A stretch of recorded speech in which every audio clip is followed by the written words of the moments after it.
Alors, quelles sont les tendances pour les prénoms des tout-petits? Faut-il chercher l'originalité à tout prix? C'est la question que nous allons poser à notre invité.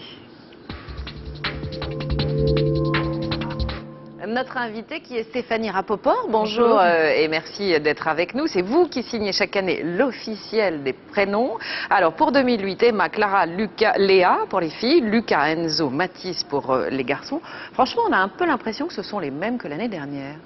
C'est vrai que les tendances entre l'année dernière et cette année n'ont pas énormément changé pour le trio de tête, mais il y a d'autres tendances qui se dessinent quand même. On a des prénoms irlandais, bretons, en qui sont en train de percer actuellement. Comme Gaëtan. Comme Ryan, Nolan, Evan.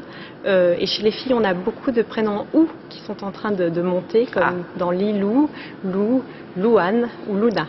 Bon, voilà, la tendance pour l'année prochaine ou les années qui viennent. Qu'est-ce qui marche aussi? On parle beaucoup des prénoms rétro, non? Oui, les prénoms rétro sont de mise cette année. Dans le top 20, on constate que Emma est à la tête du palmarès des prénoms féminins. Mais il y a aussi Lucie et Zoé qui sont dans le top 20. Et puis, non loin derrière, Jeanne, Louise sont en train de percer. Et si l'on va un petit peu plus en arrière, Rose et Lila sont à l'entrée du top 100 français. Chez les garçons, Louis et Jules sont déjà intégrés dans les 20 premiers prénoms. Effectivement. Voilà. Hein. Oui.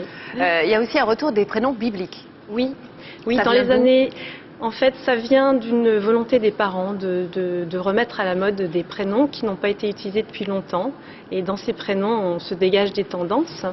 Donc c'est vrai que dans les années 90, des prénoms comme Léa ou Sarah étaient montés énormément.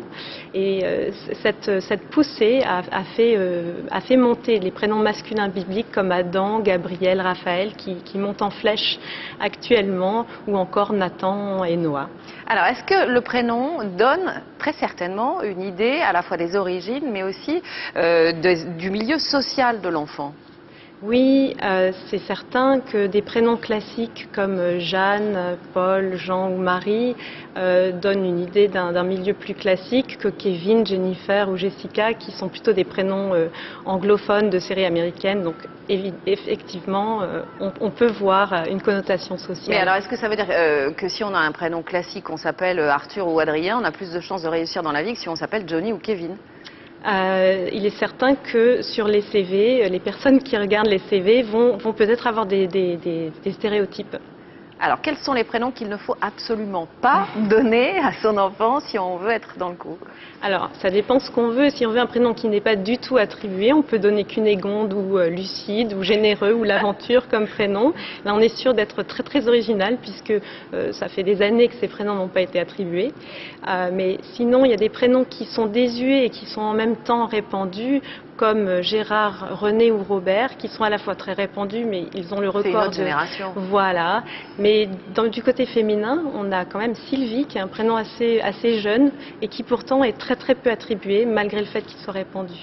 Alors, est-ce qu'il faut tenter l'originalité à tout prix ou est-ce que c'est risqué pour les enfants?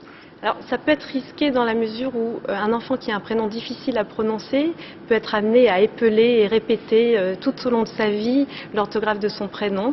Donc ça peut être difficile et certains portent mal ce fardeau-là. Ils ont besoin de se sentir reconnus.